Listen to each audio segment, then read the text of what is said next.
My name is Anna, and this is the story about the time when my little brother Jake went to the hospital. My mom says that Jake has a special condition called spina bifida. Mom says that when Jake was growing inside her tummy, something happened to his spine. Your spine is the collection of bones that go all the way up and down your back.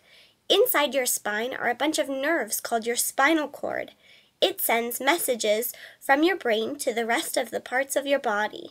Mom says that your spinal cord is the reason that you can kick a soccer ball or hold a crayon. Your spinal cord is also the reason that you can feel how cold snow is or the heat from a fire. When Jake was growing inside Mom's tummy, his spine didn't grow the way it should have. Jake was born with a hole in his back, and his spinal cord was split in half. Since his spinal cord is damaged, the messages that come from his brain cannot be sent to the rest of his body.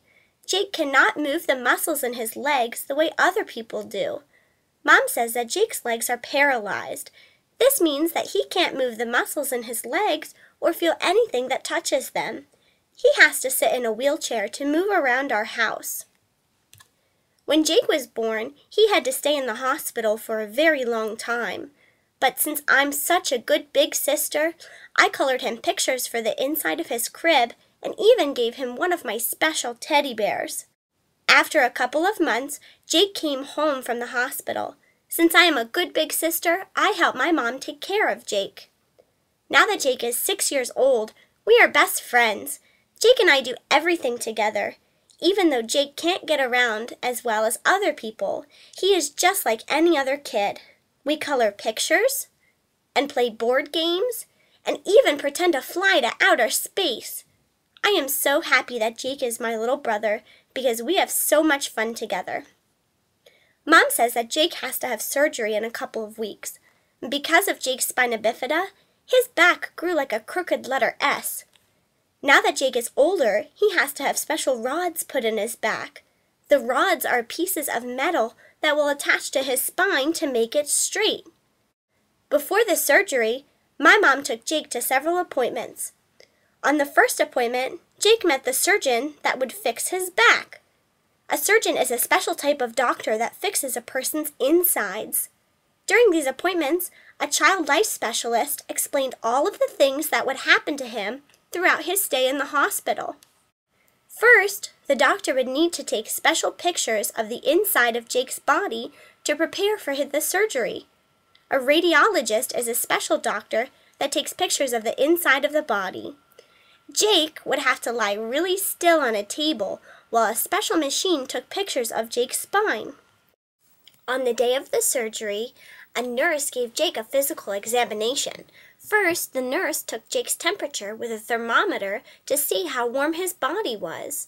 Second, the nurse listened to Jake's breathing with a stethoscope. That's a sort of tool that the nurse uses to hear a person's heart and lungs. Next, the nurse put a cloth band around Jake's arm and took his blood pressure. The cloth band squeezed Jake's arm to make sure that his heart was working the right way. Finally, the nurse put an IV into Jake's arm. An IV is a way to give medicine to a person through a very small plastic straw. When the doctors were ready to begin the surgery, Jake went into the pre-operation room. An anesthesiologist gave Jake special medicine to stop him from feeling any discomfort during the surgery. He put a little mask over Jake's face and told him to take a few deep breaths. Jake said the medicine smelled a little funny, and it made him really sleepy. Once Jake was asleep, the doctors took him to the operating room. Because he was sleeping the whole time, Jake told me he didn't remember this part. A couple hours later, Jake woke up in the recovery room, and the surgery was over. He still felt a little sleepy, but we were all waiting for him.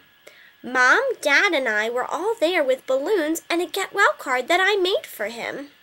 Jake had to spend a few weeks in the hospital as he recovered from his surgery, but Mom and I visited him every day. Volunteers from the hospital brought us board games to play with and crayons to color with.